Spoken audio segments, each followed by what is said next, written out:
Edinho, a gente sabe que os políticos, principalmente os que ocupam cargos no poder público nesse momento, é um momento difícil, né? Porque a gente sabe que existe uma dificuldade já financeira que já vinha se desenrolando aí há alguns anos dentro das prefeituras e agora agravada por essa questão do coronavírus, da quarentena, parando as cidades. A gente sabe que também a arrecadação tem uma queda significativa, né?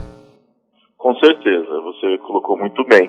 Assim, 2020 já seria e já estava sendo um ano muito diferente por ser um ano de eleições municipais, né? Então, como você bem disse, os municípios com muitas dificuldades financeiras, ano de eleição municipal, quem está no governo e vai para a reeleição, a oposição tentando entrar, né? Apontar os erros, colocando as críticas. Então, todo ano eleitoral sempre é um ano muito intenso, especialmente para os atores políticos. E a crise do coronavírus, né, a pandemia, essa pandemia mundial que provocou um tsunami em todo o mundo, né, realmente está exigindo das autoridades públicas, né, dos atores políticos, uma postura muito diferente, em pleno ano eleitoral. E isso faz com que esse tabuleiro, que é o cenário eleitoral, realmente ganhe uma nova dinâmica.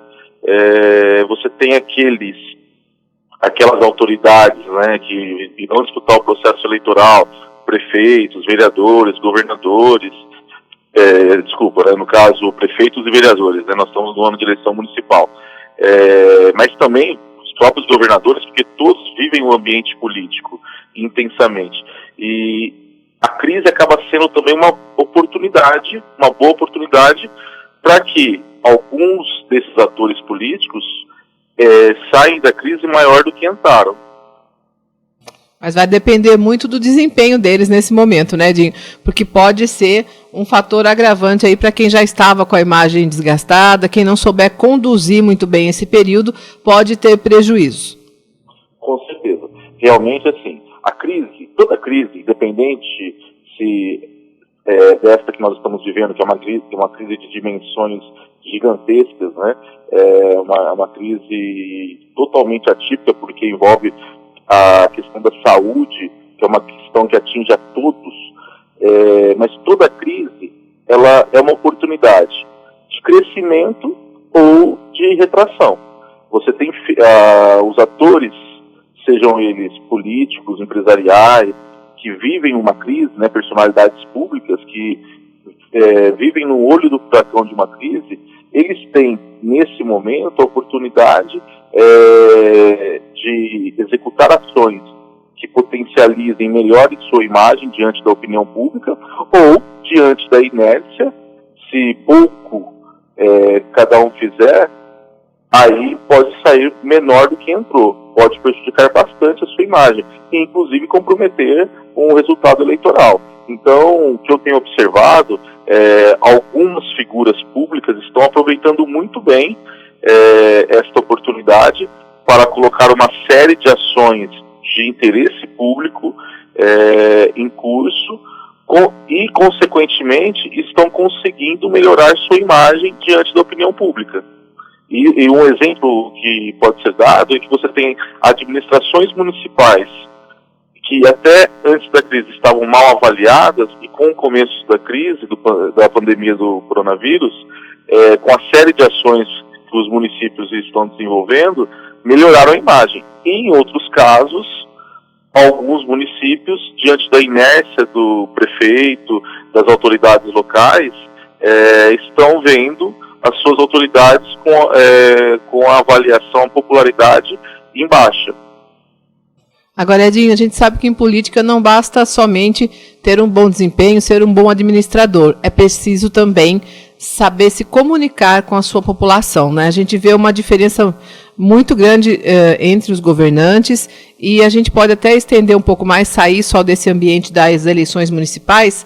Se a gente utilizar, por exemplo, o caso do presidente da República, Jair Bolsonaro, os últimos, digamos assim, problemas enfrentados no governo, muitos foram derivados de falta de comunicação. Exato. Eu prefiro colocar da seguinte forma. Não necessariamente falta de comunicação, mas talvez a estratégia de comunicação errada, né? Sempre no ambiente público, seja no município, no governo do estado ou na presidência da República,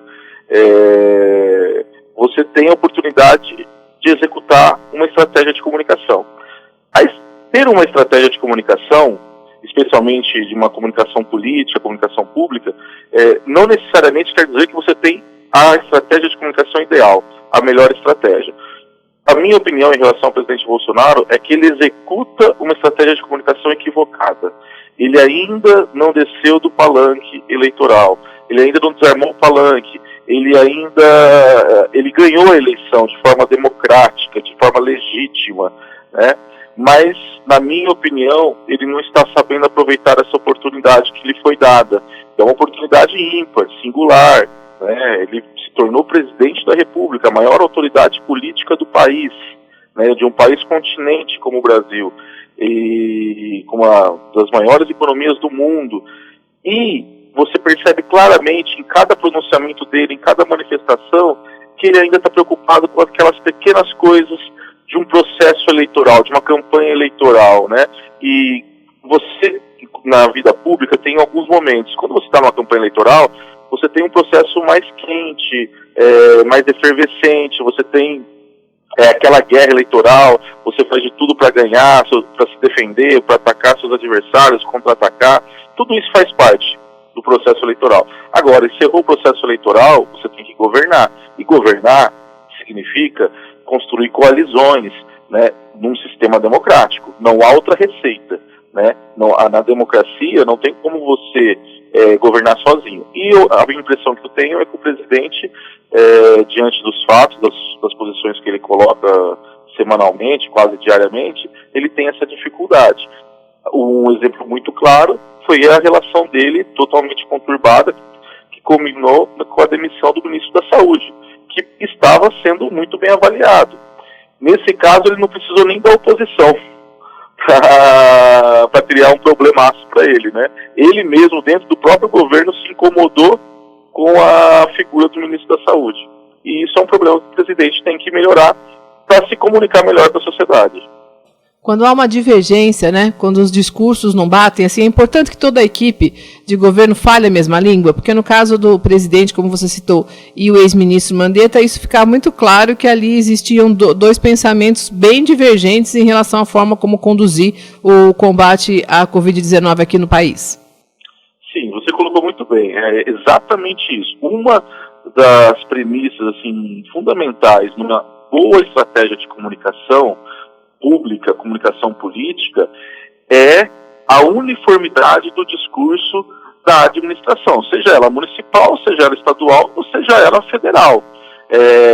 Não há nada melhor para os inimigos, para os adversários políticos, do que a troca de acusações dentro do próprio governo. Esse fogo cruzado, né, esse fogo amigo, quer dizer, o fogo amigo é um dos piores fatores para um governo se manter em pé. Porque quando você tem um fogo amigo dentro do próprio governo, você não precisa nem que a sua oposição, que os seus adversários façam força para macular a sua imagem, para desgastar a sua imagem, né? Então, você colocou muito bem, realmente é isso. É necessário, para uma boa estratégia de comunicação, a unidade de discurso, a unidade de pensamento. Divergências, claro, elas sempre irão acontecer, faz parte do processo democrático, isso é natural. Mas você tem que tentar resolver essas divergências internamente e fazer o máximo possível para que elas não ganhem os holofotes da mídia. É a velha sabedoria popular, né? De não se, como é que é? Roupa suja se lava em casa, né? Exatamente, roupa suja se lava em casa. Até porque acontece isso que a gente vê. Ontem, o caso do ministro Mandetta, né? Agora tem um caso mais recente envolvendo o ministro Moro. Isso interessa a quem? Interessa aos seus opositores, porque você mostra suas fragilidades. E no caso do presidente Bolsonaro, especialmente, você percebe que não é o caso dele não ser orientado. Eu acho que às vezes ele é mal orientado, né? E ele tem a personalidade dele, que é uma personalidade muito forte, e muitas vezes, mesmo que você tenha um bom assessor de comunicação do seu lado, se você tem a personalidade muito forte, dificilmente o assessor vence todas as brigas, né? Todas as opiniões. Não são todas as opiniões do assessor de comunicação que prevalecem, né? Ah, com certeza. E a gente sabe que isso tem uma consequência, né? O eleitorado, ele percebe muito bem quando não há uma uniformidade no discurso, não é? Com certeza, porque assim, o eleitorado percebe porque ele vê, porque a liderança do executivo, no caso do presidente da República, ou de um prefeito, ou de um governador, se fragiliza. Quando você percebe que ele não consegue manter a unidade de sua equipe, você automaticamente percebe que ele não está exercendo a sua liderança com plenitude, né? Porque a liderança não é uma questão de imposição, ninguém lidera por decreto. A liderança, para você construir e consolidar uma liderança frente a um governo, frente a uma prefeitura, ao governo do Estado, à presidência da República, você também tem que despertar admiração, você tem que despertar vários outros sentimentos naqueles que estão ao seu redor, né? Não é apenas a imposição, não é uma briga, não é uma disputa de quem grita mais alto, né? Realmente a liderança ela é construída e consolidada por outros fatores também. Muito bem. Mais alguma informação que você queira destacar para os nossos ouvintes, para os nossos internautas, Edinho? Olha, eu acho que nesse momento eleitoral, né, um ano eleitoral, a gente tem muitas dúvidas ainda se as eleições serão adiadas ou não. Provavelmente serão por 1 ou 2 meses, né, conforme algumas informações recentes. Eu acho que a partir do momento que superarmos a pandemia do coronavírus, a rotina eleitoral voltará com maior estabilidade, e aí vai caber a cada cidadão com maior capacidade de reflexão fazer suas escolhas de maneira correta, sensata, e ver quem honrou ou não o seu voto e quem é merecedor ou não de uma nova chance, né? Eu acho que é por aí. Todos os eleitores, né? Todos nós precisamos assumir aí essa responsabilidade. Essa responsabilidade é nossa, né, Edinho? Não tem jeito. Não, e assim, né, você colocou muito bem, a responsabilidade é nossa e não existe Brasília lá e a gente cá, né? O Congresso é o reflexo da nossa sociedade, os nossos representantes são reflexo da própria sociedade, né? Então, porque muitas vezes a gente coloca o político como se ele fosse algo distante, né? Não, na verdade não, né? Fazemos parte de de uma única imagem. O jornal está em tudo, porque a informação está em todo lugar. Jornal está em tudo.